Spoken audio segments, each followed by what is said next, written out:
Yeah, I mean, the inability to say no if one person has had their way the whole time could end up resulting in something that... Yeah, no, I mean, if they can say no to me, they can say it to anybody, and they do.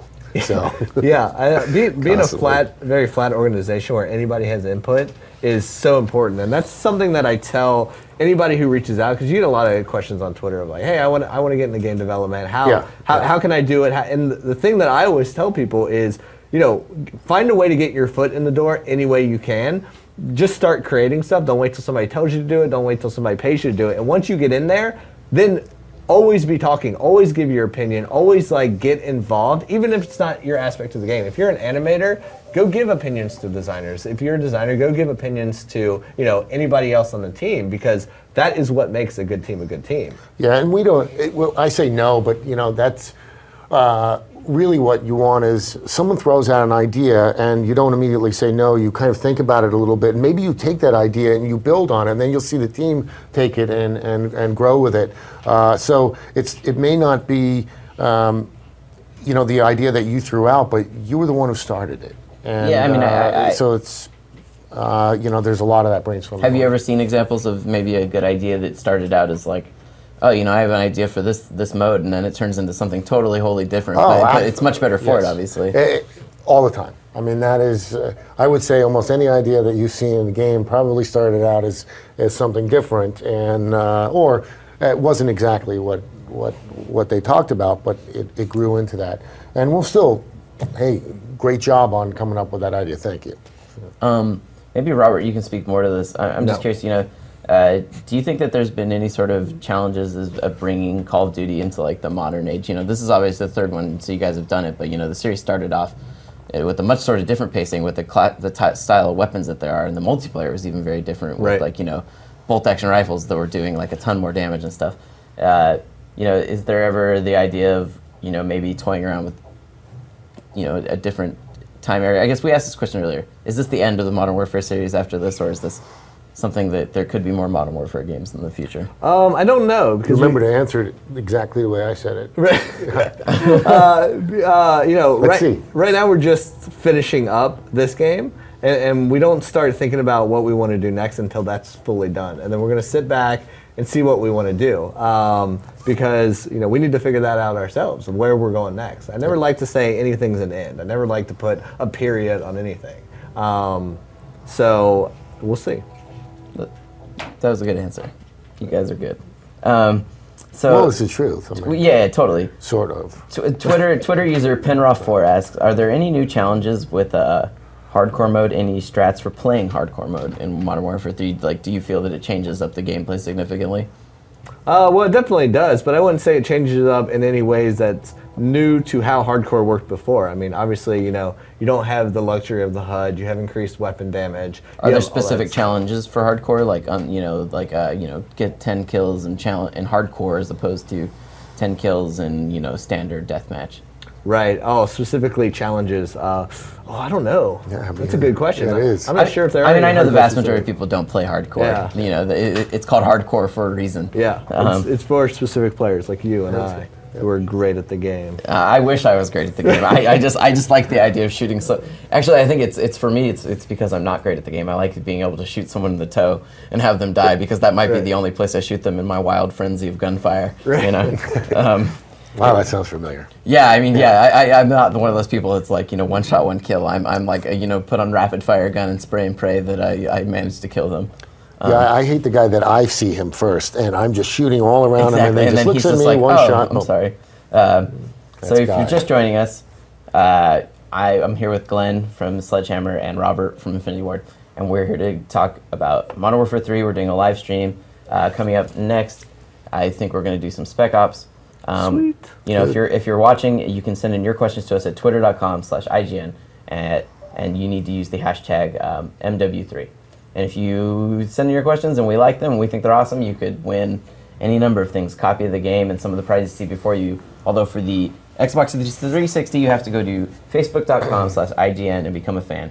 And you have a chance to win. That really came out nice. So. Yeah, I mean, I think that, sure for you guys, that's kind of a point of pride, seeing something you put, absolutely. a couple years of your life into. Well, not only that, I mean, we saw these designs and we get to approve which ones we want to go on, and it's nice because that sort of quality that starts in the game is through all the products. So, Robert, it was a question that got asked earlier. I'm just curious, do you have a favorite character in the Modern Warfare series since you've been working on it, obviously for a long time? Favorite character overall? Ghost. Ghost, yeah? By far, yeah. Yeah, I know that a lot of people were big Ghost fans. I think for me, it always bothered me that I never got to see his face. Yeah. I have a hard time connecting with the scary, That is his face. That's all he has, yeah. Yep. So, let's see. Mine Twitter, was Price, by the way. Yeah, that's my favorite too, personally, Price. He is a staple. Twitter user Glocky223 his mustache asks, exactly, he does people that have mustaches proud. Yes. Twitter user Glocky223 asks, does only the squad leader, or I guess he means clan leader, need elite, or does everyone in the clan need to have elite to join a clan? That's a good question. We need a beachhead guy here. To be determined. To be determined, yeah. I think that, beachhead guy would know that instantly. But if elite's free, why wouldn't you get it? We should create a clan. Yes, we should. No, we know. I feel that I actually feel that I'm actually not good enough to be in a clan, but it's okay. So here's an easy question. It's a support guy. Lucas Radwitz asks, will the theater mode return? Yes, yes. Theater mode's back. We've made a lot of improvements for it for Modern Warfare 3 that people are going to notice right away. Yeah. Can you speak about any of the sort of improvements that you guys have made? A lot of it's back-end optimization stuff. Yeah. How it works with the game, how it impacts frame rate, how it impacts all that stuff. A lot of it back-end won't impact stuff. frame rate. Yeah, it won't. Yeah, how it lacks to impact frame rate. So you can obviously take your films and you can save them. Can you also share them with people straight through? Is that done through Elite? Well, you have a vault that you can put them in, so you can save like so many locally, and then you can share some and put even more online for you, so that you basically have 2 spots that you can save them, so that you can fill up what you have in game, and then push those to Elite, and then fill that back up, so you can overwrite them, so you can have even more in both spots. Elite, you can also, Elite isn't just an in-game service as well, right? You can access it through a web page and stuff. And so what? Or on your phone, or on tablets. Are there any specific benefits to going on to it versus the website versus the in-game? Are there certain things that you can do in specific ones? If I customize my class on the web page, right? How does that get pushed into the game? Well, there's the push the game feature on the website, or on your phone, or on tablet. So you can be on your way home, on the train or wherever, and have full control over your custom class, go through everything you want that you have available in game, fully customize your class, and then push that to game. That way, next time you log into your game at home, you already have it there waiting for you, so you don't have to do anything. You can instantly jump into the game. So we try to make the Beachhead team. I don't want to take credit for this. The Beachhead team did a really great job of making sure that the experience was as universal as possible across the web and in-game, and as well as the console app that you have on the console. So even if you don't have a computer, you can just load up the console app and do everything you want right there on your Xbox or PSN.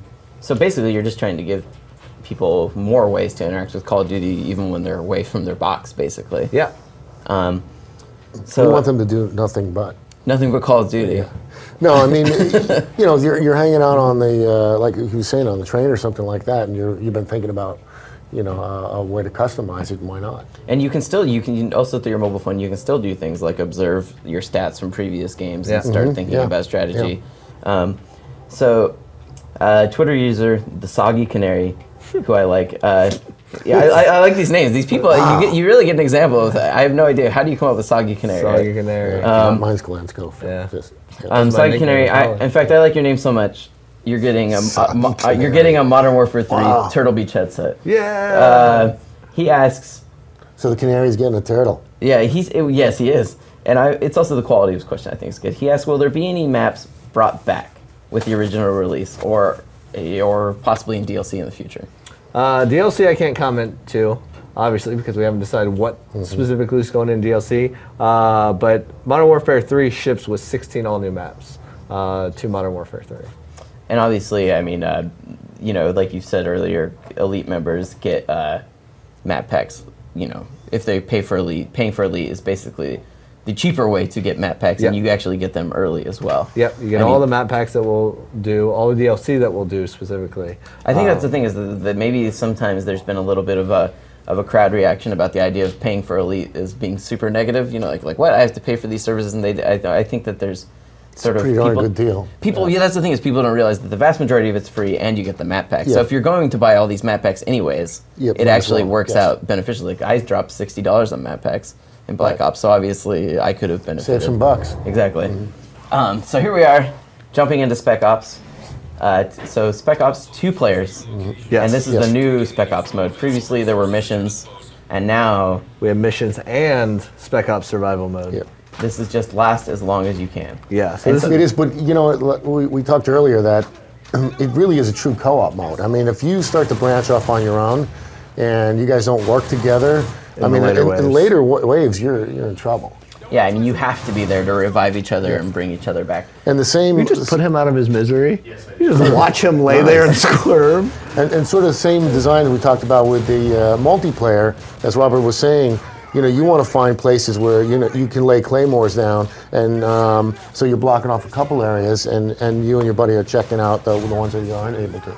So, Spec Ops Survival Mode, you have a different level as well in Spec Ops, right? You're not going to sit here and earn. You can play Spec Ops and you can still level up, but you're not going to be able to play Spec Ops to basically farm experience for your multiplayer. Yeah, no, your Spec Ops rank is completely independent from your multiplayer rank. If you get Spec Ops rank, whether you're playing mission or survival, both, you know, allow you to unlock things in both modes. But it is a good way for, you know, a person to maybe is a little reluctant to go into the multiplayer because they think of, you know, it all hardcore. If you want to come in, you know, learn about the upgrading system and things like that, and then also understand the map, whether you are reluctant or not. You know, if you want to kind of learn about the map, go in there and find the best places, and then go into multiplayer. It's a great idea. So you'll notice, so here in Spec Ops, like the waves start off fairly slow. It's meant to progressively get harder. So you'll notice what they're doing here is they picked up the weapon of the enemies, because when you first start out, you're only going to have a pistol, and you earn money to buy new weapons by killing guys. But what I like to do, and what they seem to be doing, is rely as much on the ammo and the weapons you can pick up from these enemies early on as you can. Don't waste your money getting ammo or doing that, because save up for, I like to wait till like I get about 30 grand, which is, it looks like what Mike's doing, is because then you can afford things like the ACR, some of the higher level assault rifles, and then just stick to that one weapon as much as possible. I like the ACR personally because not only is it one of my favorite weapons, but in the later waves you'll start coming across enemies that carry ACRs, so it helps you with, like, instead of wasting your money on ammo all the time, you should be going around picking up their ammo off them. So obviously this is a cooperative mode, but there's also a little bit of a competitive thing between the 2 players too. You're competing for kills, competing for a little bit of cash. Right, yeah. You know? Well, you can definitely compete with each other, because there are leaderboards in Spec Ops, and then there's also, you'll see how well you and your players did against each other. But you're able to you know, give your buddy some of the money. Yeah, so you'll see that there's a lot more sharing going on than probably the competitive. I'll admit that at the end of a round I look to see who has more kills, but sure, of course. You can't get through it if you guys aren't really tough. I mean, if you're going to just do nothing but compete with each other, you won't last very long. Plus you can revive, if one of you dies, you can revive them. So it's like I said, it's a true co-op. And as you progress through the levels, you know, first in Wave 0, they didn't even have the option to buy guns. Now they've unlocked the option to buy guns as well as support equipment. Yep. So right now they have the equipment armory and the weapon armory unlocked, as indicated by the HUD elements. Yeah, there's just some great stuff you can get. And you can even bring in a squad of Delta. Yeah, I've seen that. I've actually never been able to. And they're not just bullet magnets. I mean, those guys are you know, really helpful. You know, I love to get you know, turret to lay down in some of these areas. Like we'll hang out in here. I know quite a bit. Is there a max level that you can reach in Spec Ops Survival? Like wave? Yeah, like in theory. Not that we know of. Infinite number of waves.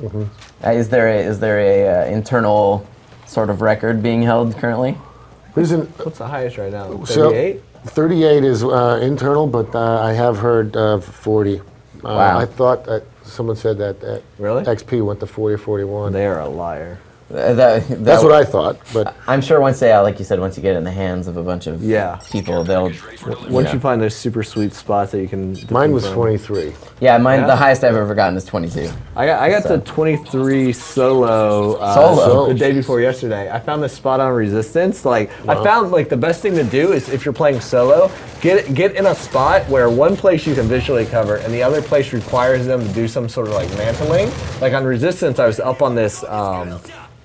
In the back, I was up where they had to get to me. They had to climb up this dumpster, or they had to flank all the way around. So I could cover this point and then just listen to hear when they were climbing up the dumpster. So I could fire, then turn and fight. Have you gotten up to 30 yet with someone else? I don't think so. No. So you get good at reviving. Spec Ops is kind of a mode. Obviously, it's fun on its own, but it's also it seems like a good training mode for multiplayer in the sense that you jump in without playing against players, but you're still getting to experience the multiplayer maps themselves. Yeah, the multiplayer maps, you get to experience the weapons, how customized your weapon with attachments works. Idea of how certain perks work. Exactly. It's a good learning tool. But obviously it's not meant to just be a learning tool. You've taken the time to put on all these missions. No, not at all. I mean, you see people when they start playing this thing, it is so addicting. You just want to keep coming back for more. It's a ton of fun. Are the one question I'm not sure whether you can answer or not is the missions in the previous Modern Warfare Spec Ops mode, they were just kind of unrelated, their own kind of thing. Are the missions in this one, are they tied into the campaign at all, or are they their own unique sort of thing? That's a good question. Well, they're not necessarily. Is that my cue for not saying anything? No, I think you can say. Well, I mean, they're not necessarily tied into. I guess I'm more saying, is there a narrative to them at all? There's not a overarching narrative to all the missions, but they've done some really cool things with the missions that they're themed well for the game, for the story, and the because there are some that are completely unrelated, but then there are also some that tie into the events of the story, but show you it in a different way or let you experience. I'm trying not to swear. Well, anyway, so we can move on. Let's move on. There's some cool stuff that ties into the campaign. Okay. So how do the waves in Spec Ops mode? How exactly do they get harder? Is it just that? On the 10th wave as opposed to the first wave, I'm fighting the same guy, but 100 of them, or it could be that way. Sorry. No, go ahead. You may start off with guys that just have shotguns, and then you'll bring in guys with or attack choppers that come in. Right, you've got attack choppers, or you've got guys that are strapped with C4. Yeah. You've got dogs that are strapped with C4. We'll bring in juggernauts. I mean, it's not just more. Yeah, so not only is sometimes the quantity increased, but that's typically the last thing we'll fall back to increase difficulty. Like the weapons they're using, their accuracy, their skill, the amount of armor they're wearing. You'll see that they'll start visually changing. How well skilled they are, which relates to AI, the tactics that they'll use, the variety of enemies that will throw at you. Some really good combinations too. You're throwing a couple of guys and then a couple of dogs in the middle of that, and you hear the barking and. I like mix-ups like that, the mix of AI types that will push you into cover, and then the types of AI that will try to get you out of cover into the guys who are, in the defensive position. The Twitter user Mudrin asks a really easy question to answer, but I think it's something that a lot of people always wonder: are there bots in multiplayer at all? No bots in multiplayer. No. For having such an easy question to answer. He gets a coffee of the game. Well done. Well done, sir. But is there a reason that you guys have never thought about doing bots? I mean, it just seems like, I guess it's something that maybe, is it something only a few people want? I've never wanted to play with bots. Well, to us, we took that, as you said, you take a core concept and turn it into something different. To us, we took that core concept and turned it into Spec Ops survival mode. I was going to say, this is kind of multiplayer with bots to a degree. But super advanced bots with in-depth AI systems, multiple AI enemy types, playing on multiplayer maps with multiplayer features.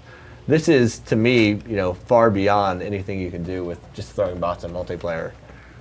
And I guess if you threw in bots in multiplayer, it would kind of mess things up. You'd have to have a different like leveling system probably for something, because obviously people would just play against bots to farm experience. Yeah, right. Yeah. You would, you would definitely have to, put it in a walled garden experience. And I think so much, the social aspect of Call of Duty has become such a huge deal, right? Everyone playing online. This is like the one game that more people that I know of that never played games online have started playing games online because they wanted to play Call of Duty. You're right. I think Elite actually pushes the social aspect of it even more, especially with something like Facebook. But a question that comes up actually about the sort of social stuff is someone was asking if so Mario 332, he asked, is party chat going to be available in all game types? Not all game types, no. So why we have loosened, I think, some of the restrictions of party chat in game modes in comparison to how restricted we were in Modern Warfare 2, there are still some that we want to be pure. Can you speak to that a little bit more? I think the one offhand I think is S&D. Okay, search and strike. Obviously, yeah, where you have one spawn and stuff. If people were sitting there on opposite teams, like or even watching camera, they could really tilt the tide by talking to each other. And I think that kind of just goes hand in hand with what you're saying. How much emphasis you guys have put on making sure that people aren't cheating in any way, shape, or form. Dark Skittle asks, can you use kill streaks? I know, right? These names. I like Dark Skittle. Can you use kill streaks in special ops? Are there kill streaks? Yes, there are. So you have it. So you see that plane icon is the air support package. So if you can go there, you can call in a care package that gives you perks. Right now, he has quick draw as a perk. You can also call in kill streaks. Some kill streaks are for multiplayer. Some of them are exclusive only to Spec Ops Survival mode, like the Delta Squad that and he can actually use his money to just purchase an airstrike straight up. Right. Yeah. So he can go there and buy a Predator missile, buy whatever. I mean, and it depends on your strategy. Like Glenn said, the first time you hear a Juggernaut coming in, the first thing you want to do is try to get over there and get a Predator missile, because if you get pinned down, that's the one thing that's going to take them out fairly instantly. Yeah, and obviously there are still kill streak rewards, but it's not the same. It's not kill 8 guys and get a free one. They're not earned through kill streak. There has to be the cost of spending your money. Exactly. To kind of keep you back. I mean, money. It seems like right now he's rolling in cash, 8,500. But that will go quickly. I was gonna say in the later levels when all of a sudden you're having to buy explosives and stuff or claymores or C4, it can go. Yeah, like self-revive in itself is like $3 or $4 grand, and self-revive to me, he doesn't have self-revive now because he got put down. So self-revive is an ability you start out with from the beginning of the entire survival thing, and it allows you that once you go down, if you kill an enemy, you get yourself back up. Something that's extremely important in the later waves, if you don't have time for your buddy to get over and revive you. It's what I spend most of my money on. So another Twitter question from Eminem Rex, which is a good pro tip. He says, are eavesdrops back now that the Xbox Party is disabled in certain game types? Eavesdrop, no. Eavesdrop is not back. See, there's a Juggernaut coming in. Yeah, Juggernauts, in my opinion, for me it was always about stopping him with C4. Yeah, letting him, luring him in towards you, blowing him with C4. So, I mean, obviously they can still take a few before you take them down. What are you going for the knife? Stop hiding. Be a man. A knife on a Juggernaut? Are you crazy? If you finish him with a knife, then you get an achievement. Oh, really? Yeah. Oh, there's a pro tip for achievement hunters. I didn't know that. I'm always scared to go up and melee them. I just got that one last night. Just because, I mean, they usually turn around and beat you down in like 2 hits. Yeah, they're tough. You got to go for their head if you don't have a... Yeah, what I'll do with the Juggernaut in this, just to get the achievement, is I'll try to get him in a spot where I can, loop him and just peekaboo him and get some stabs in and then run around. Do you guys ever find that, you have to go back and change the way a weapon... obviously, the way weapons function are grounded to a degree in reality. So if a weapon's automatic... I'm saying if a weapon's automatic, it's automatic, that sort of thing. But do you guys ever find you have to go back and rework it? The M16 needs to not be like this in the next game. Maybe the M4 didn't quite work the way we had hoped. We have slider things like that.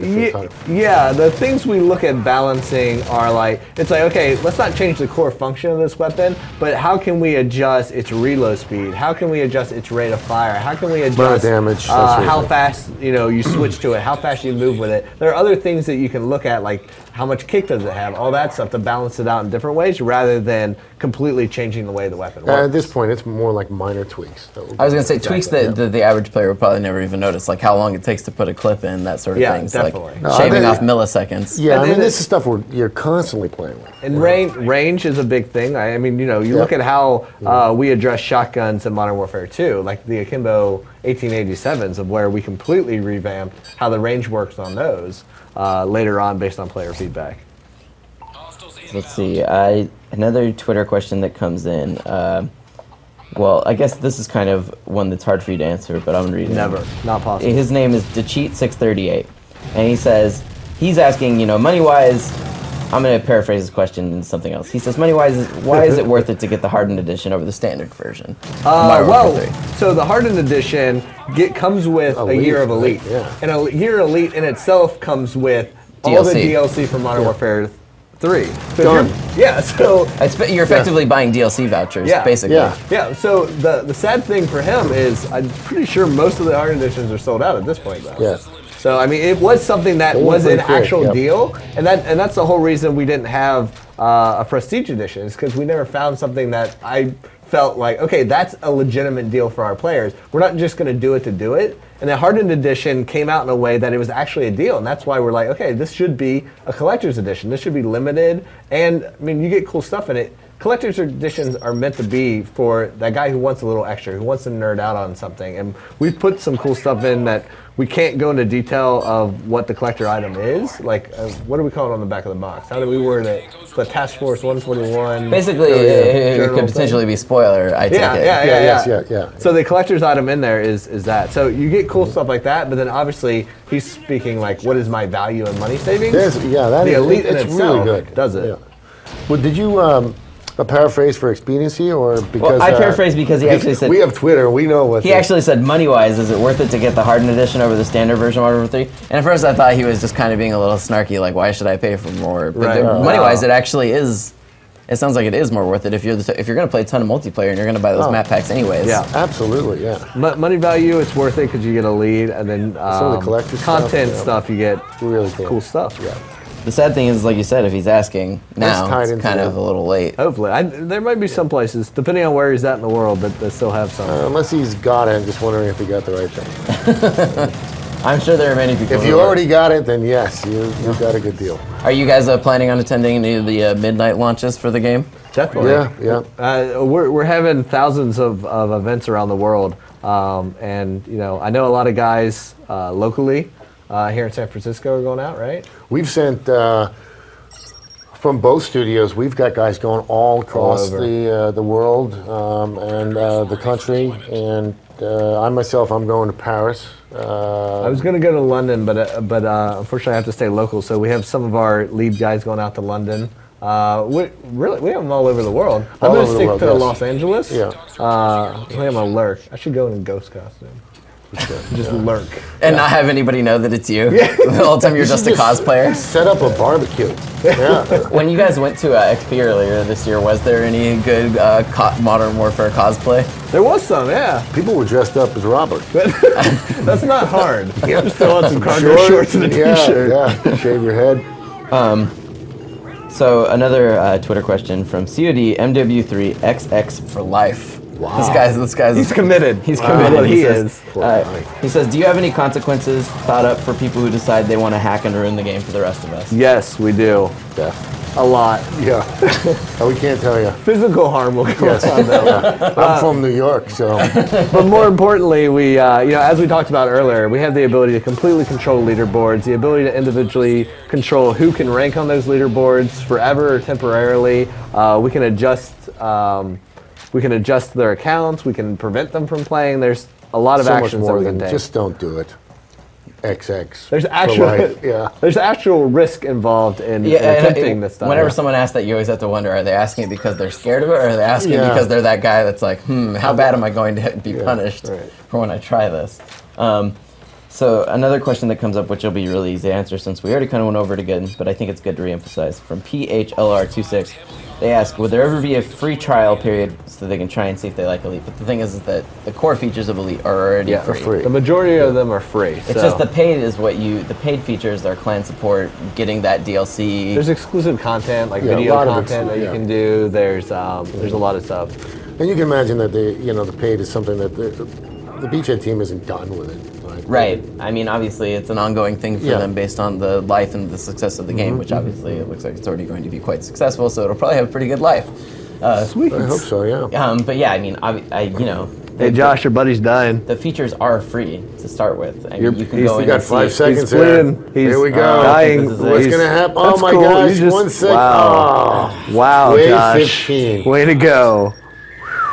End of show. What were you doing over there? Hey, it's not bad. You know, he's playing with someone who's never played before, in all likelihood. So we'll say it was I'm the a other little person's surprised. fault. I think we're gonna have to release the sketch That was, that was done. just on for the trip. record, that was Josh Sellinger, worst Modern Warfare player in the world. Yep. Confirmed. Wow. I think we'll have a talk with your boss. Josh, would you like to come and sit between us? Another. You're not welcome to. Another Yeah, that's a Twitter good question from Beavis, spelled B-I-V-A-S, not like Beavis.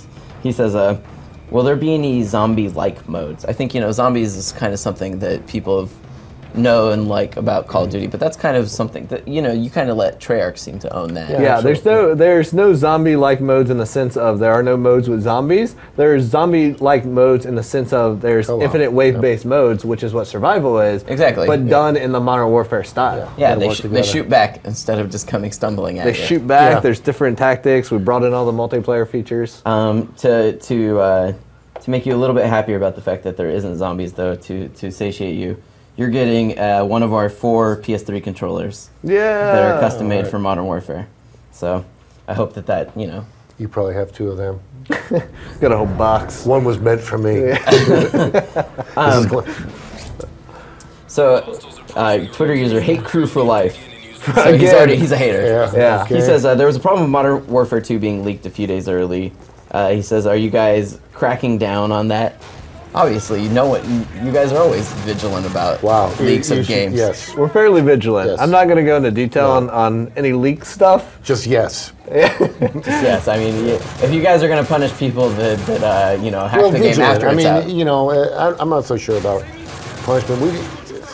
It's not Why your- do it? I mean, it's hurting the game for others. You know? Exactly, and not only that, but if you get and grab the game early, it's not like you can play multiplayer with anyone yet.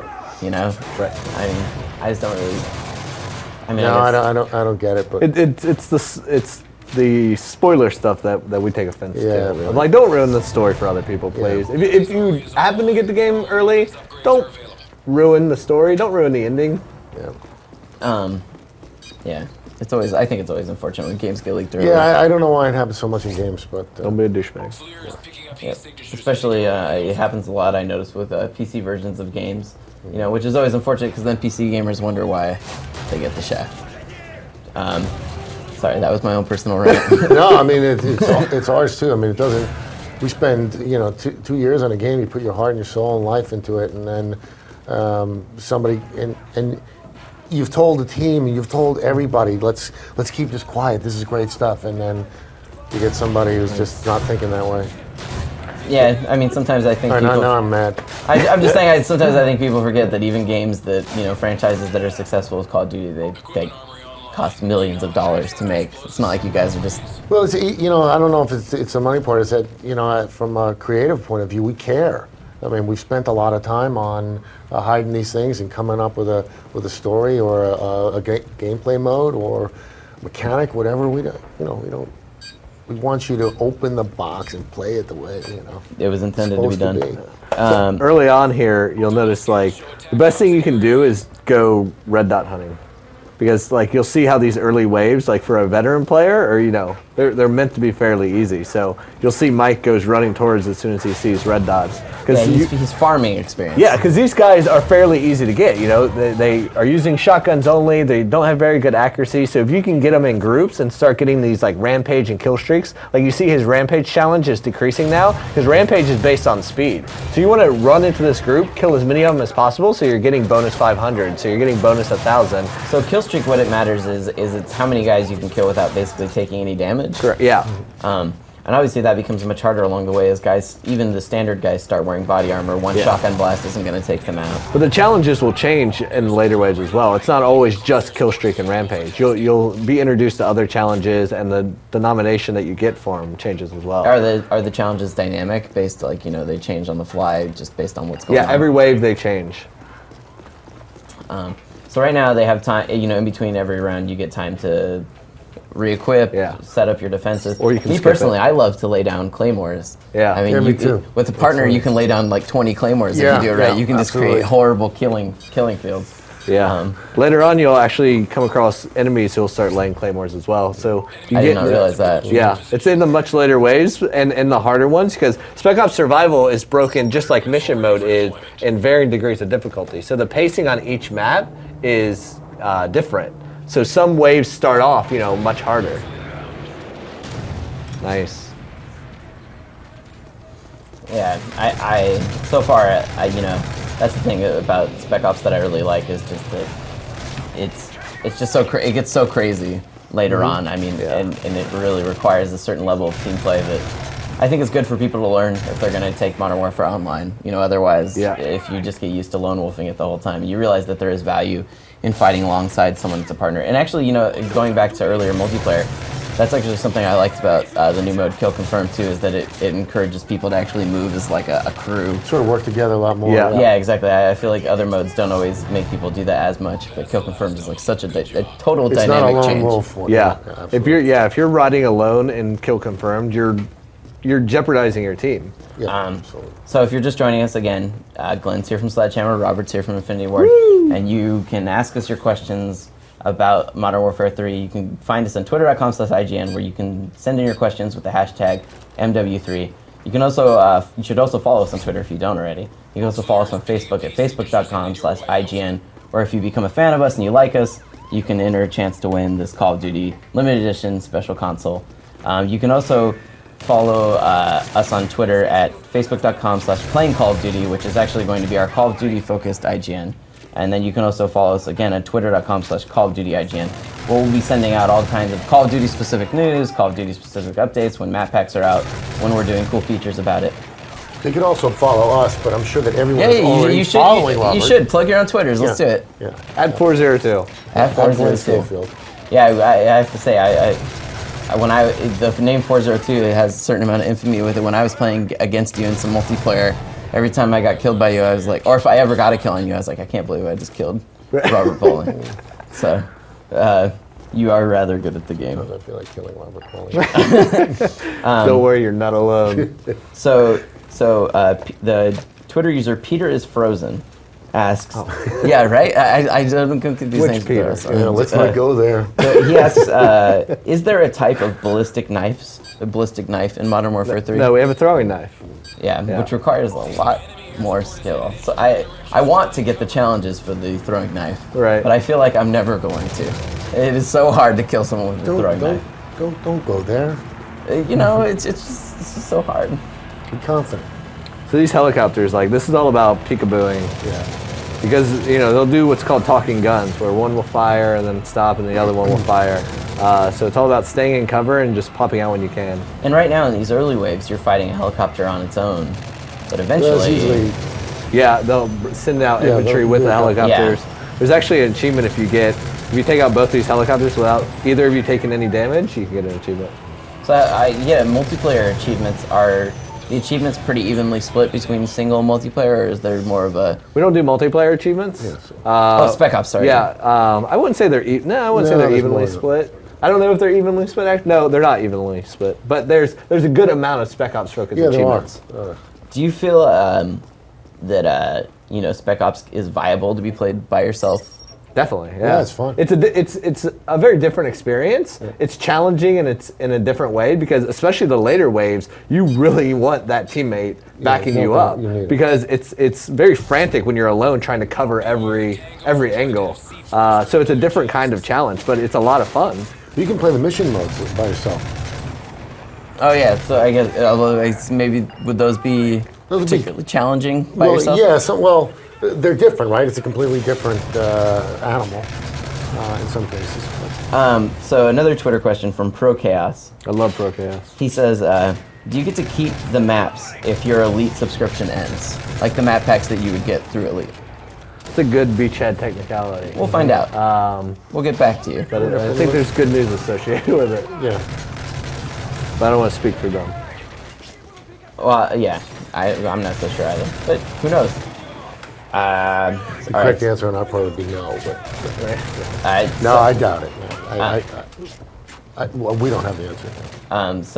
So again, if you're just joining us, we're watching Modern Warfare 3 Spec Ops mode here in the new survival mode, where two people basically go and try and survive for as long as they can against every enemy waves that are increasingly difficult.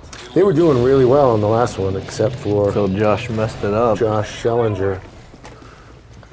Yeah, do you guys find that there's like a good place in every level that kind of feels like the place to hole up, maybe? I think it depends on your the person that you're playing with, and I know that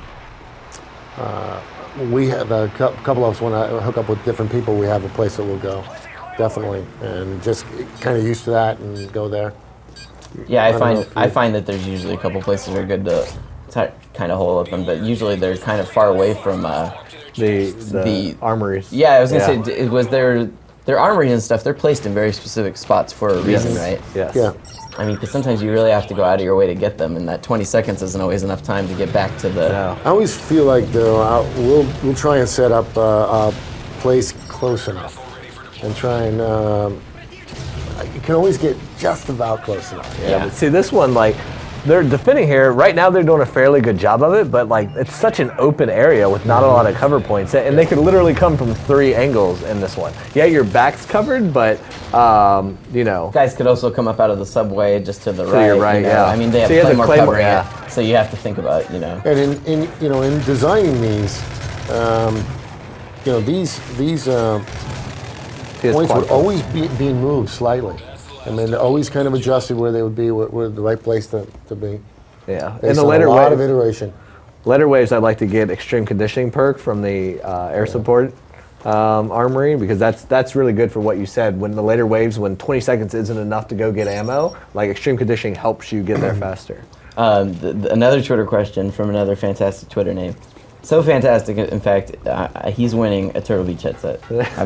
Wow, just for the name. Just for well, the question's also good. I mean, but his name is Rasta Primavera instead of Pasta Primavera. Wow, that is so yeah, that's good. He says... We should have an overall, at the end of this, who's got the best name. He asks, will players be able to prestige in Modern Warfare 3 Spec Ops? In Spec Ops? No. I'd be amazed to see someone reach even the highest level. I've played quite a bit of Spec Ops, and You're still not max rank? no. Yeah, it takes some time. No, yeah, Prestige is, you know, focused on multiplayer. So in one of the things that I think is important to know in Spec Ops is if a teammate dies, if one teammate dies, both players lose, correct? What? Yes. Yeah, so If one player dies, yeah. Now It's all survival. We saw it happen here with Josh Schellinger earlier. But yeah, you want to get in there and save the other guy. Yeah, that's why it's so essential that you don't let a buddy bleed out, as Josh would do. Because if he bleeds out, it's game over for everyone. You can't just be selfish and lone wolf it like some people love to live their life, not thinking of others, just playing for themselves. Josh was telling you. Josh. Another Twitter question from Dat Masita Kid. He says, are there maps that are only for Spec Ops? The answer is no, right? It's just that they're... Well, for mission mode, missions they all are. But in Spec Ops Survival, no, it's you're playing on all the multiplayer maps, the 16 multiplayer maps. You know, I know that you guys can't speak too much about DLC, but is Spec Ops something that people can expect to see expanded on in DLC as well, possibly? We have the option. Okay, the option is there. We have the ability. Yeah, that's a good answer. Well, it's a politician, yes or no? I mean, obviously, you know, and since Spec Ops Survival specifically is on all the multiplayer maps, it's a very, you know, you're getting more bang for your buck when we do map packs. But, you know, we have the option to update any portion of the game that we want. Do the waves in Spec Ops, do they always come in like predetermined things? Like wave 4 will always be the helicopter wave. So, you know, like if you played a lot, you can start to learn, anticipate, and kind of plan for it. Per map, but the difference is they're not always going to show up in the same place. Right. It'll change based on where you are. Yeah. Their spawns are dynamic, and but like, and the wave progression isn't the same per map. So the map, you know, so how the waves come on Underground, the map they're playing on now, is different than how they come in Dome, and how they come on the hard version of Dome, and so on and so forth. So you know, we just saw them fighting a Juggernaut. in multiplayer, you get the chance to use Juggernaut armor, obviously, to do as a assault package, or as far as a strike package, actually. There's an assault Juggernaut in the assault strike package, and there's a recon Juggernaut in the support package, which are two very different. Juggernauts. Yeah, the assault Juggernaut, he actually gets to wield a machine gun. The assault, has an LMG and he has built-in scavenger. Oh, okay. Where the recon Juggernaut is a riot shield, and he has built-in portable radar. So he has a radar blast coming out from it. You know, it's interesting that the riot shield's is in multiplayer too, because man, I've noticed that can really change up the dynamic of what's going on in any particular battle too. Even if you don't have Juggernaut armor, if you have a riot shield, all of a sudden something like Kill Confirmed, you can be the guy that gets out there and sits there and gets a tag, even though he's not killing anyone. That's a pro tip, right? You want to get the riot shield for if you're the guy getting a tag. So that's something I learned from you. Luke, aka Jolt, on Twitter asks, what is your favorite game type? Favorite game type? Yeah, if you guys had one in particular you like. I mean, for me, having played some, I think Kill Confirmed is. Yeah, I think for me it's been Kill Confirmed. Kill Confirmed is my new favorite. I mean, obviously, hardcore S&D will always be my bread and butter. I'm just a hardcore S&D player, and then standard non-hardcore is domination for me. But you can hear it on the team too when we're all playing at night and. Kill Confirm comes up, everybody gets kind of excited about it. Yeah, Kill Confirm is awesome. So, how do you guys determine when you're doing you're joining like a team deathmatch? How does it determine which maps come up in the the rotation that people get to vote on? Is that just like based on what's come previously, or is it based on maybe people have voted down map over and over again, so you maybe wouldn't include it higher in the rotation? Right. There is an algorithm to it. Math. There's math that goes on. There's math involved in deciding what maps based on what you've already played as a group and a lot of different factors. And then obviously you have a choice of voting on what map and game mode you want to see next. It all comes down to math. Now we're seeing some of the more heavily armored guys coming up. Quick burst isn't enough to kill them. Maybe the MP5 is going to not cut it so much. So these guys have AK, so it's a perfect opportunity to upgrade your weapon for free. I mean, it seems like kind of the way to survive in this in the long run is to upgrade for free whenever possible. Oh, yeah. Especially because you're not going to have every weapon available unlocked, but if you pick it up from them, you can always buy ammo from it, even if you don't have it available to buy.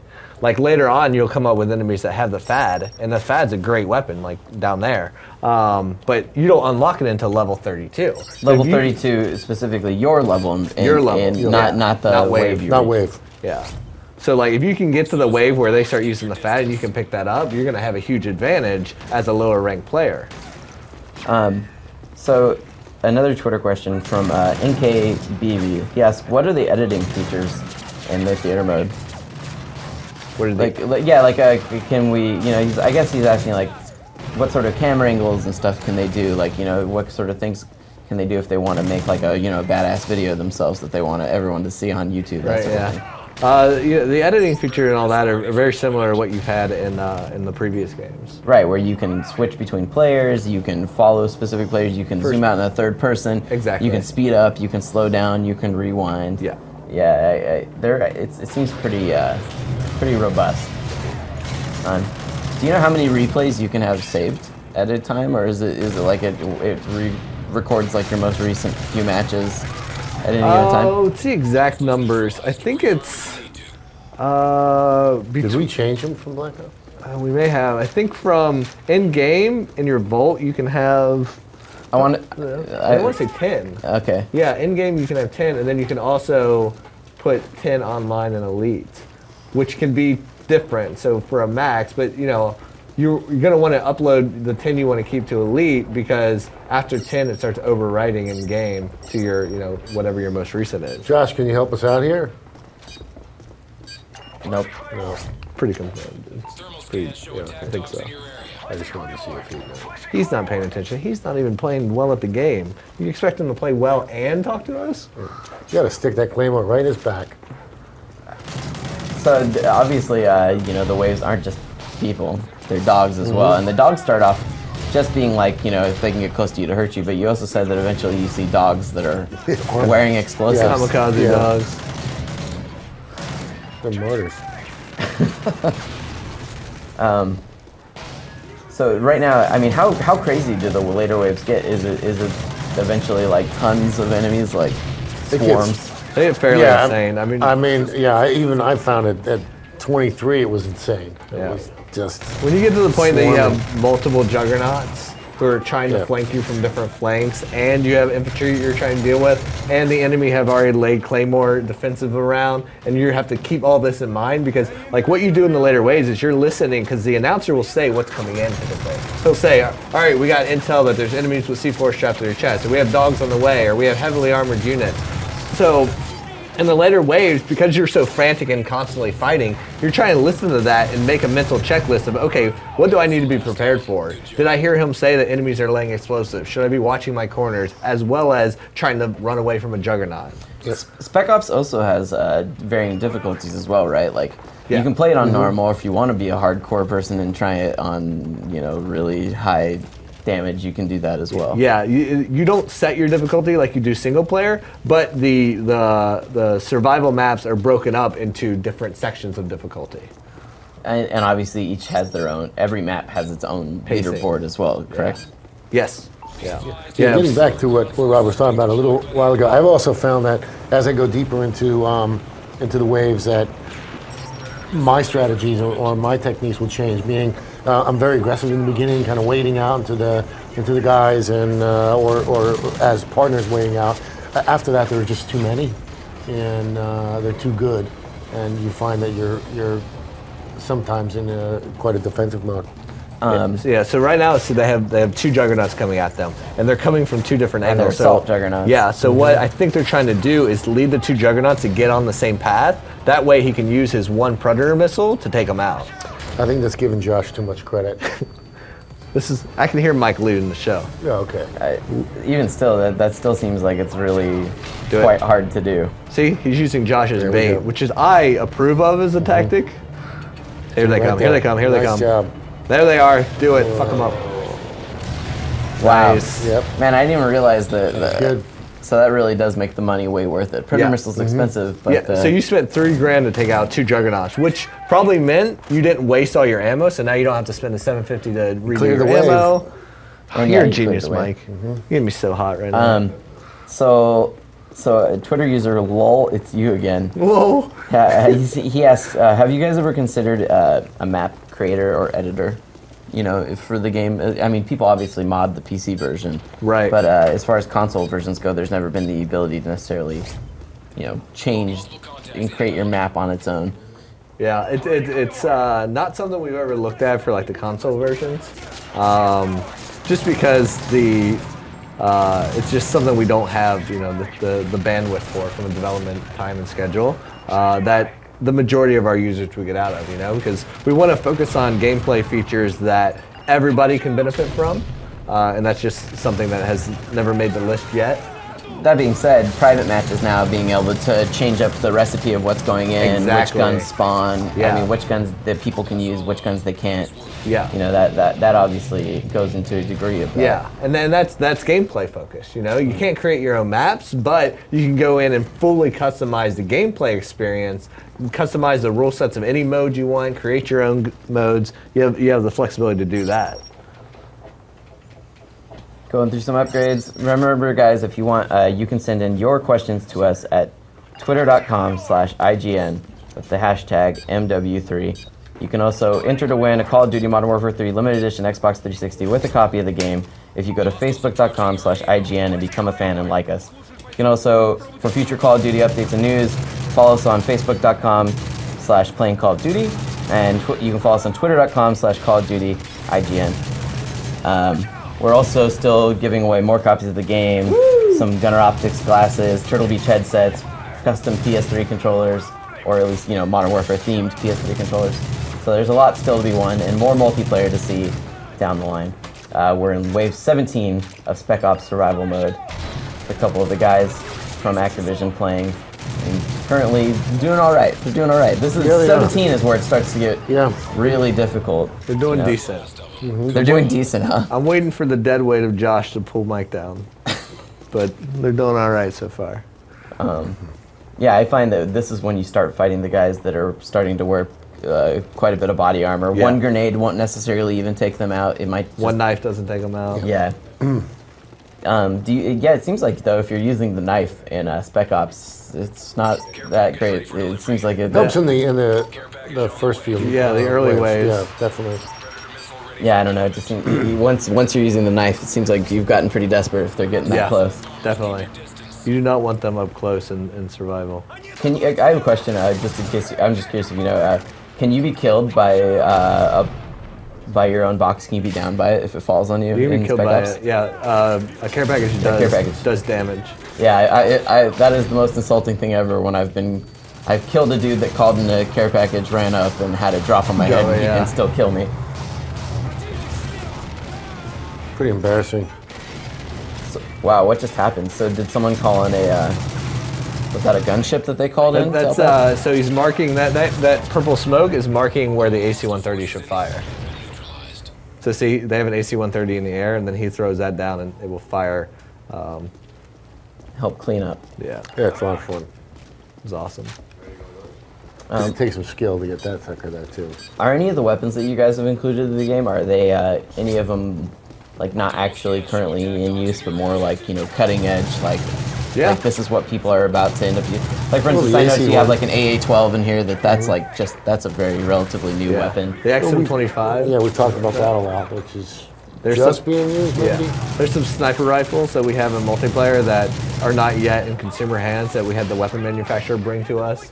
I was gonna say, so do you guys actually get to see these guns in person, hear them fire, do all the really, the fun things in life, like or fire them? Yeah. We try to. Is the dual scope being widely used? No, I think only because we heard that from Delta. Right? Yeah, Delta operators. Yeah, I think the dual scope's actually a really cool feature. If you're not aware of what that is, it's basically an ACOG scope that you can like flick off the back half of it, and then it becomes like a red dot. Yeah, it's a holographic. Holographic to an and ACOG. magnifying. Yeah. I mean, even something like the, the flashbang. We've got the 9-bang in that, and that was from Delta going. We don't use the flashbang. We use the 9-bang thing. Nice. It's a nice I have to say that I may write about video games for a living, but I definitely envy the stories where when you guys get to say, we went to France to do research to make sure we made these things look right, or we got to shoot these really cool guns. Yeah. I'm sure those are the days where the job is totally. It's a great it's a great way to make a living. I mean you're creative all the time. You're following your passion. I mean it's hard work. But I wouldn't give it up for you. But you get to blow shit up sometimes. So get to blow shit up. Twitter user D_Thomas 32920, probably his zip code. He writes in and he says, how will server selection work? He says, I heard it would change hosts after every match. No, it doesn't change hosts. It wouldn't randomly change hosts. What the game does is it will always be looking for the best host. So if it determines that there is now a better host to improve game quality, then obviously it's going to switch to that host. In between matches, it wouldn't dynamically do that during the middle of the game, unless the original host left, of course, and then it'll try to find the best host. Do you know on the PC version, is it also using hosts like peer-to-peer, or is it? You have an option for both. So you can match make into public lobbies on the PC, or you can use the server browser to find a dedicated server that you want to join. And obviously, a dedicated server is not peer-to-peer. Would you guys have 3 on that one? Yeah, 3. This is nice. Wow, nice job. So they're now like 2 waves from the farthest I've ever been. So another Twitter question from Trevor93. He says, has the Call of Duty engine made any improvements, like new graphical effects or optimization? Oh yeah, if you look at the game right now, if you A/B'd it with 2, which was a beautiful game, you would see that the graphical fidelity is, we have so much more detail in it. We're able to build levels that we talked about before that not only have a slightly bigger footprint this way, but now we go vertical. So we've got bigger levels. We've got more animation in there. We've upgraded the audio system.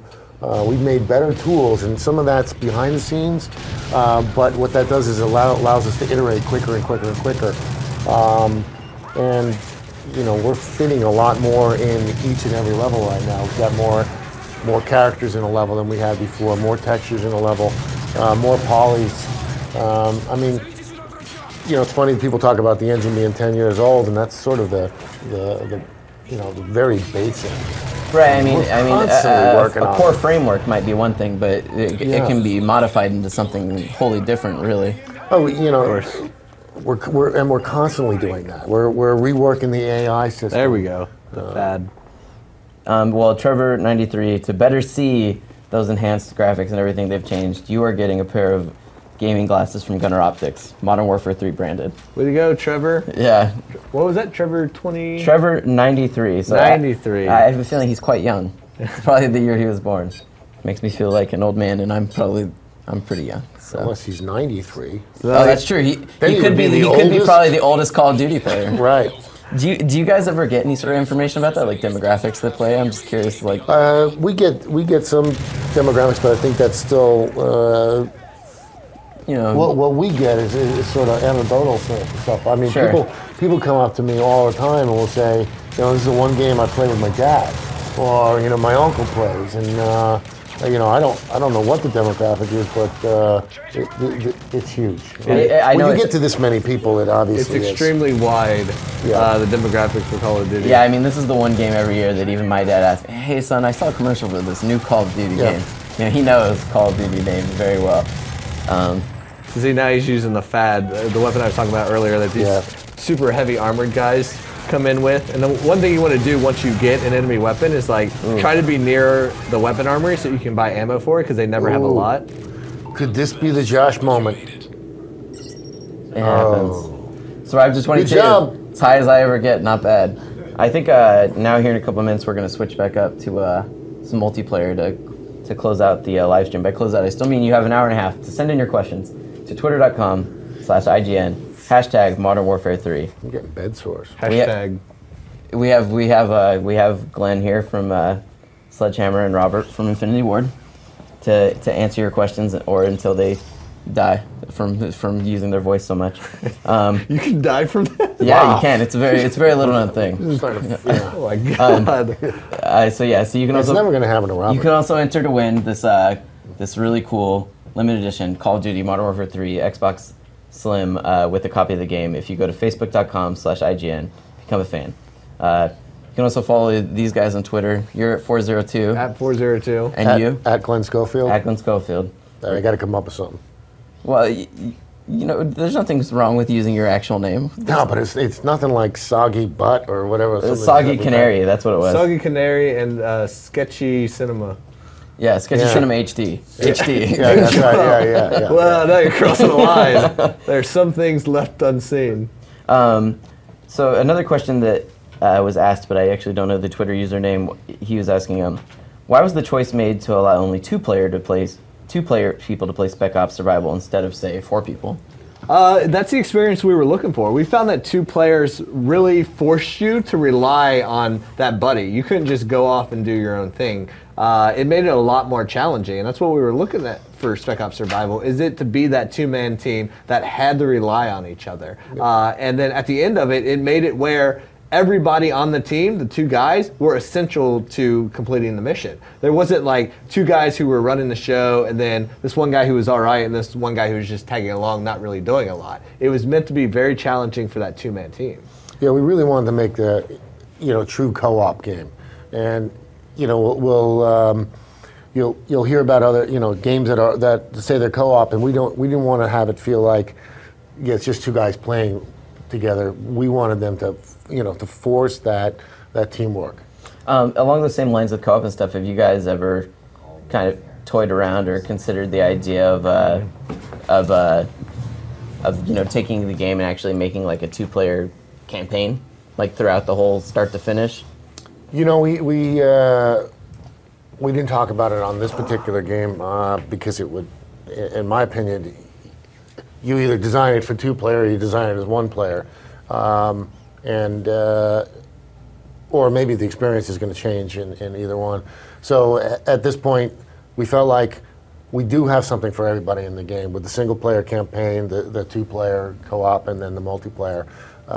So there hadn't been talk about trying to make campaign. And Modern Warfare 3 still supports a split screen for online multiplayer as well, right? Yeah, so you can do online split screen for Modern Warfare 2. But like you said, yeah, that single player is meant to be that single player experience. Yeah, a by very yourself. cinematic experience. Yeah, I guess if you design a game for two people, you wouldn't necessarily be able to direct people's attentions and frame specific shots Totally different certain experience. ways. Yeah. So we took the moments that we wanted to do in co-op that worked really well and were designed specifically for co-op, and that's why we created the Spec Ops mode in general. Another Twitter question that comes in.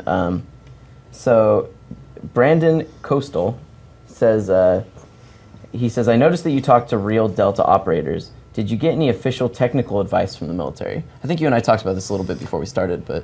Yeah, quite a bit. I mean, I'll give them one example that we said before, which is, if that's what they mean by technical, but we have to take out the sub in the harbor level, and we were talking about how do you take out a sub, and within the team we thought, well, we wanted to submerge. We'll just put it near the propeller. When we talked to this was the SEALs guys at the time, they laughed and said nobody gets near the propeller. What you want to do if you wanted to breach, what you have to do is you have to put it on the tail fin.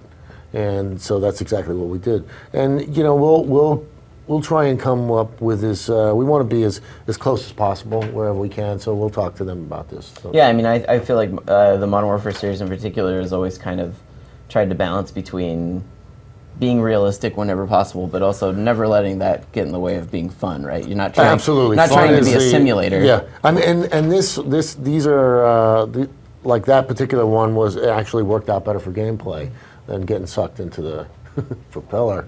Yeah, I'm sure that would be a really enjoyable experience. Yeah, awesome. Constantly. Well, it's like if you watch a any kind of movie or television series or something, and let's say they're portraying something that you know a lot about, a game maker, and they do it wrong. You always feel like, why don't you just do your research and Not only that, but I know from personal experience with my dad in the military that there are a lot of military people that play Call of Duty. Oh, absolutely. And love it. Yeah. So I'm sure, to them, they're like, what? That's not how that gun operates. Or, or I've heard anecdotal stories, too, about, like levels where someone jumps into a Jeep and like turns it and starts it with a key, or a Humvee starts it with a key, and it's like, what? We don't use keys. Like, no one on the battlefield looks for keys while they're getting shot at. So here's... Actually, he's doing some of the loadout stuff. These are actually some of the new tactical things that, if you want to play the tactical strike package, that you can do really interesting. The trophy system I love. Like, trophy system is, I think, one of the essential things. Because we were playing, recently, we were playing Domination, and like what you'll notice is like when people first start off, they stick to the stuff they know. They're putting like Predator missiles in their strike packages. They're putting the equipment that they know in their strike packages. And like experiment with the new stuff, because trophy system is like a huge tool when you're playing Domination. It's great anytime you have to plant a bomb or do anything, even sabotage. The first thing people are going to do is throwing grenades. Exactly. As soon as you get on that down point, as soon as somebody knows you're planning, they're going to be trying to throw in M203 rounds. They're going to be trying to throw in grenades. And this is a great deterrent to noob tubes, because not only do we rebalance noob tubes so they're less effective, like the damage grenade launchers do is so much less than what it was previous, but this is great because it will take out explosions in the air. Frag grenades, M203 rounds, whatever, which is going to give you that few extra seconds you need to finish the plant, to capture the down point and get out of there alive. I'm also a huge fan of the new perk, the one that's called Blast Shield. That basically effectively does like what you're wearing a flak jacket and some of the previous ones did. I mean, just being able to basically take an explosion can get you such a cool tactical advantage over people where they throw a grenade, they see the thing, they think like they rush in right behind it thinking you're going to be dead, and then you're not. So Specialist is also another strike package that I think is really cool. It's one of those ones that you look at it and you think maybe it's not quite as rewarding immediately, but being able to basically stack on additional perks that you get as you get kill streaks, like all of a sudden you can be a guy running around with 6 perks.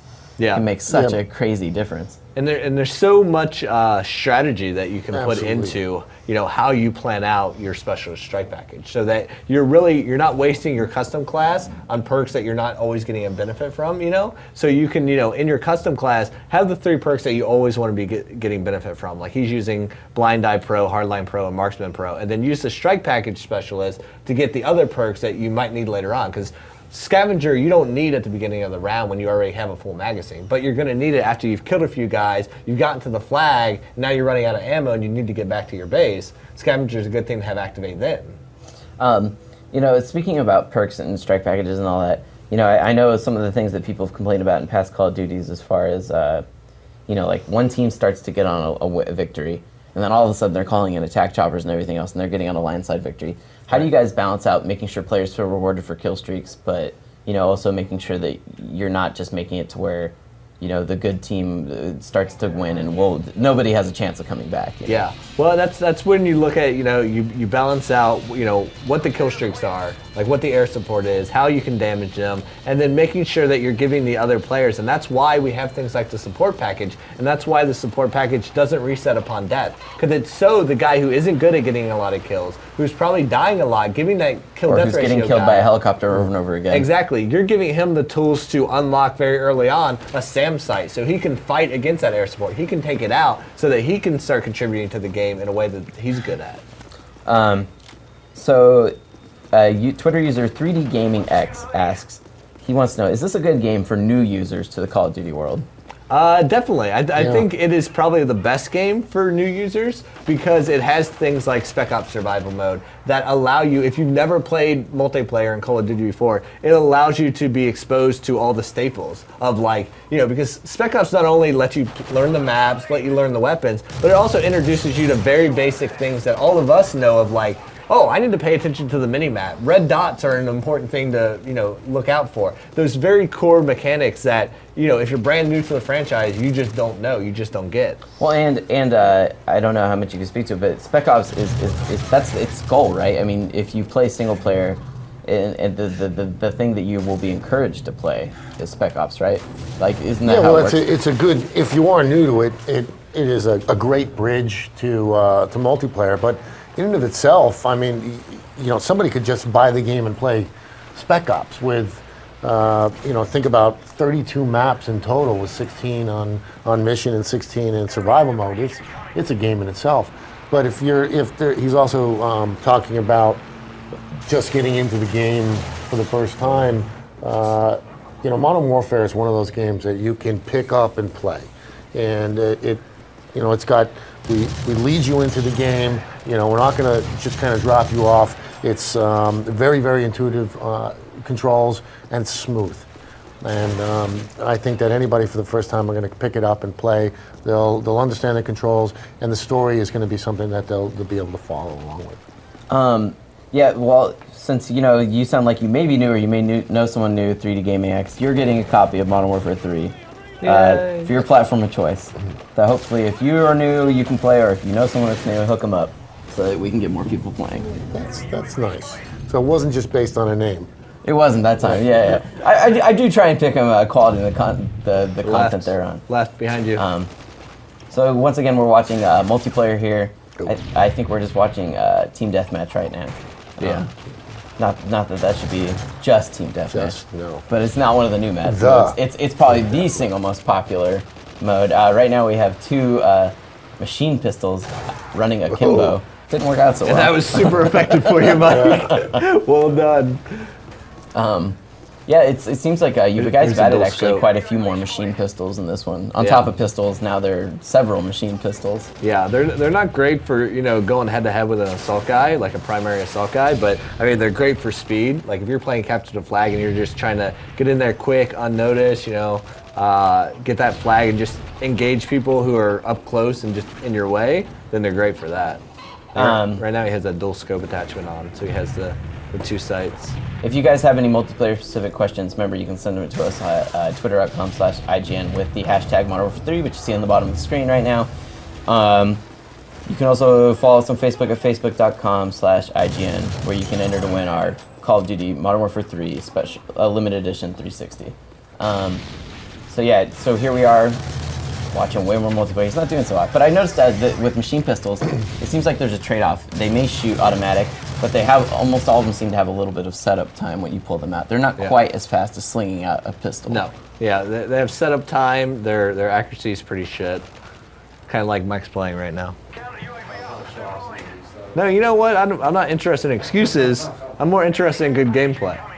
So you can do it, play. I don't blame him. I thought it was Josh right for a now. while, Right now, he's facing off against some of the better Call of Duty players, not only in the office, but also, you guys have your community manager from Sledgehammer there, who's tearing it up, I'm sure, as well.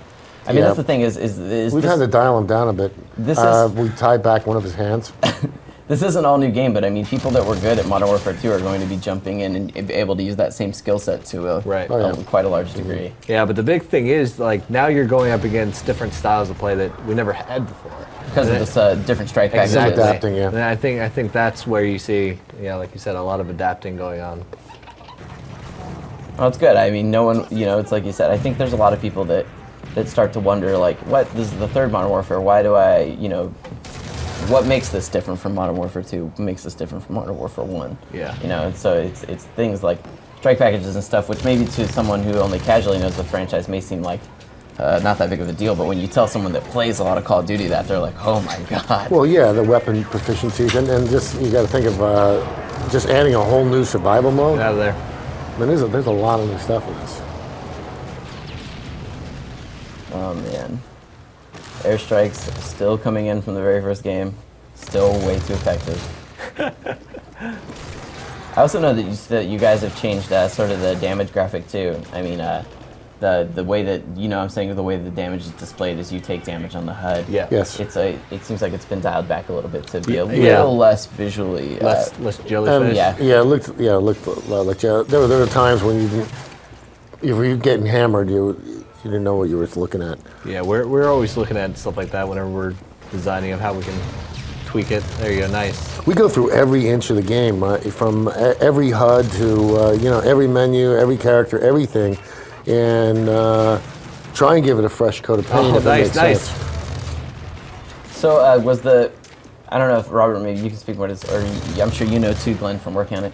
Was the story of Modern Warfare 3, was that written all at once? Like they knew start to finish when the first game was conceived that it would turn into this 3-part thing? No, not at all. No. Okay. That I do know, yeah. Yeah, because we sat down and we wrote this story together.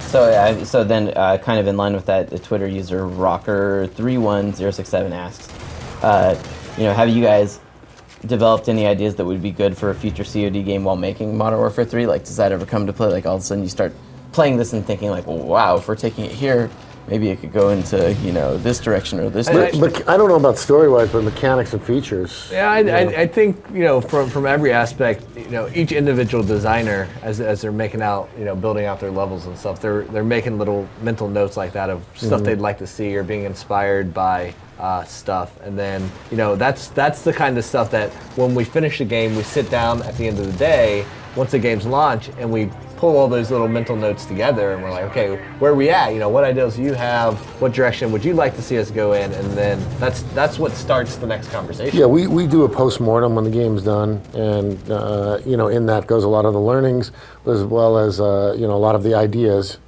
Mike, you're embarrassing me.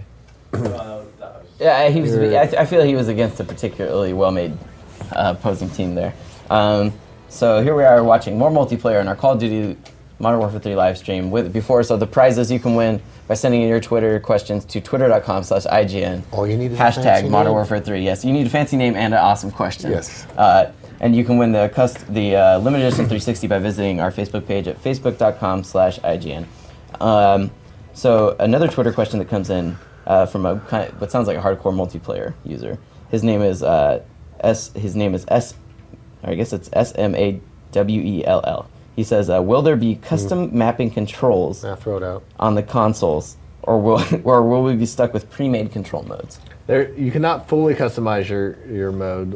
We have a lot of pre-made options that you can go to. A lot that were inspired by feedback from our community. Some special needs players who contacted us, got special things. So we listen a lot to what the community are saying and what they're asking for, and try to bake those into the presets. But we don't do fully customized controls. I'm just curious. Is it because is there a reason for that? Like not doing fully customized controls? I mean, I don't care. I usually just play default myself. A lot of people play default. A lot of people do tactical. And then it depends on what you're looking for. But it's, we design the experience based on controls just as much as anything. So another question comes from a Twitter user, Famous Gamers. And he asks, when will the first community playdates be available for Modern Warfare 3 and Xbox Live? Because he wants in.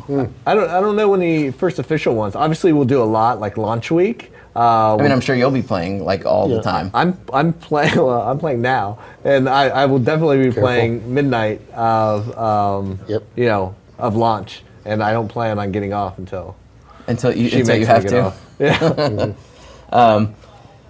All right. Well, Famous Gamers, not for your name, but for your question. When will the first community playdates? Well, we want you to be able to play in that community playdate, so you are getting a copy of Modern Warfare 3 for the platform of your choice. But you need to get a better Twitter name to win the better prizes. Right. Let's be honest. Yeah, actually, we're going to get a used copy. Yeah, you get a used copy, I'm sorry. Here we are watching, now we're watching Dominate.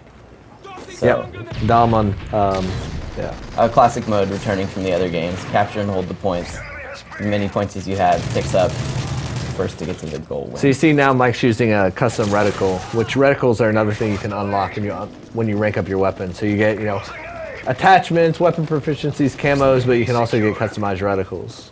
Yeah, I've noticed that when you really load out a custom class, there are like 8 phases that you go through just to make sure that it really is like your specific combination.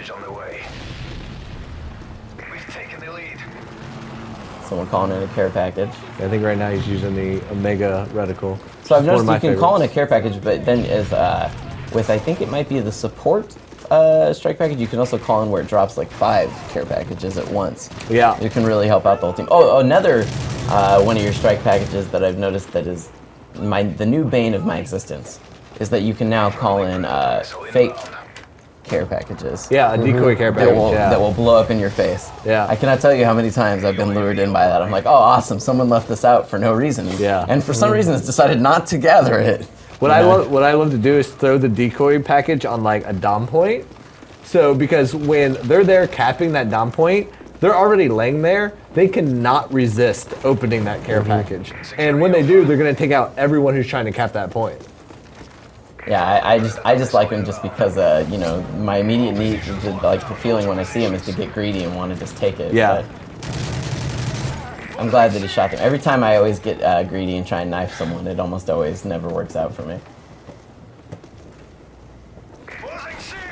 To work out against you? Yeah, I know it almost always does. So how do you guys work out the spawning when it's like, do you typically try and spawn people near the capture points that they're holding on to in Domination? On spawning? Yeah. You're looking at 2 things. You want to spawn them whenever possible near teammates, as long as those teammates preferably aren't in danger. And away from... And you want to spawn them in safety. So obviously you don't want to spawn them in some place that they're going to get killed or damaged immediately. Another Twitter question from Hatsi Tatsi. This Twitter name's good. His name's Hatsi Tatsi Beanie. And his question is... That's Josh's name. He said earlier, you guys said, and I think you guys, he means Glenn, you said that the specialist package made you the, in quotes, ultimate weapon. How will this balance the game? And I think you were mainly talking about like... No, I wasn't. It's not necessarily better than the other ones. It's not what you were trying to say. No. What I was saying was, I thought we said something about Warrior, but it was... I think that... so the guys, they want to put a challenge on each other, are going to be playing that. But... the specialist package... It's still pretty balanced. Yeah, I feel like, if anything, everything... It really depends on how you stack everything, right? It's the one that requires you to actually be the most skilled player, because you're not relying on any AI support. You're not relying on air support that's doing the job for you. You don't have the benefit of team support and making your team better. So you're giving up all that stuff and relying solely on your skill. So it gives you the tools to be the best individual player that you can be. Or to show off that ability. So the next Twitter question, man, his Twitter name's hard to read, but it's JXOX. Oh, it's basically Josh with X's in between. Yeah, I see JXOXSXHX. We knew it. He says, why did you decide to put death streaks in Modern Warfare 3? Death streaks are one of those things that, it's meant to give that player who's getting dominated an upper hand.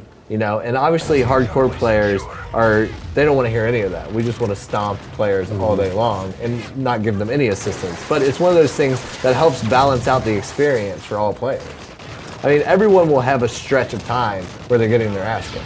Oh, of course.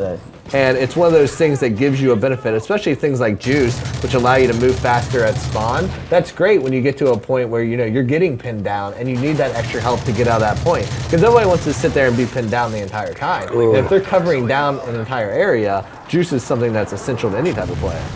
Josh, to help you better get across the crying of your pain when you're dying, or maybe celebrate your death streaks, you're getting a Modern Warfare 3 Turtle Beach headset. The last of them, I don't think he's celebrating that. Wow. So, I mean, when he's getting beat on, that way people can hear him when he's crying. Or maybe hear a celebration. No, see, I think he wrote because he doesn't want him. He does not want him. He doesn't like people to have the little chance. He doesn't want, no, he doesn't like that, so. I am really thankful for them. Personally, like for me in the past, it's always made a huge difference being able to copy someone's loadout or, in the other games, or even like you said, Juiced. It is amazing how fast you run early on with Juice. And you can get to a choke point. Or maybe catch up with that guy that's really just killed you over and over again. Yeah. I also really like the, I think it's a kill streak where you can see the location of the last guy that killed Revenge. you. Yeah. Yes, that's so nice when there's that one guy that just keeps changing where he's camping. 5 times in a row. Exactly, and you just want to get him. So you were talking earlier about how you changed the rocket launcher a little bit. The grenade launchers, yeah. Yeah, grenade launcher, sorry. So what kind of specific sort of changes have you done to make it? Mostly damage. We've reduced the damage of it a lot. So it's no longer that, great default weapon. It really, unless it's a direct impact, it really relies on that person to be damaged already when you hit them. So it's really more of a soften them up sort of weapon rather than just a kill them It's a support tool as it's meant to be. The problem with Modern Warfare 2 is damage was very high on them, and so they were very effective as your primary weapon. People would use them all the time, but now they're not so viable as that replacement to your bullets. I mean, it should also be noted that on top of unlocking all the crazy stuff for your weapon, you're also unlocking the I'm spacing what they're called, but the tags above your name. Yeah, the titles and emblems. Titles, emblems, call signs. Yep. Like it seems like when you're playing online, after every match, you're pretty much always greeted by some sort of present, basically. Yeah. Another Twitter question from Amazing People LM. He says, Amazing People. He says, I'm a big team player. I'm all about working for the team. What are ways that Modern Warfare 3 is supporting that? I think we've kind of got into that, right? There's support strike package. Yeah, you have a support strike package, so you have, a whole list of point streak rewards that are completely focused on being a team player. Ballistic shield, calling up an advanced recon, using a recon drone to get eyes on and tag enemies, hand out ballistic vest, I think I just said that, being a defense tool with the recon juggernaut, a lot of things that help your team be better. But then also we have new tactical equipment where, all the equipment isn't just focused on being lethal. You can do things like portable radar, which I love for things like domination because it allows me to audio cover a bomb site or a domination point by just listening for the pings on the portable radar or looking at the mini-map while I visually cover something else. You also have trophy systems in the tactical stuff, which is great for team play, things like that. And we even talked about, kill confirmed. Is that a mode that kind of... that pretty much, that is the team play. That is like, I mean, other ones encourage team play too, but I think both Team Defender and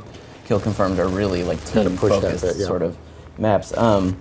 Remember, you can send in your questions at twitter.com/IGN, #MW3. You can follow us on Facebook at facebook.com/IGN, where if you go and visit, like us, do all those things, you can enter for a chance to win a limited edition Call of Duty Modern Warfare 3 Xbox, which is actually cooler than the Xbox I have at home.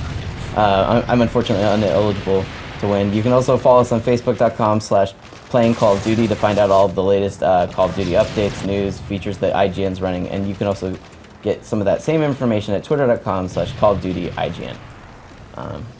Here we are, more if you're just joining us, playing Modern Warfare 3, watching multiplayer domination on C. No, this is a C town.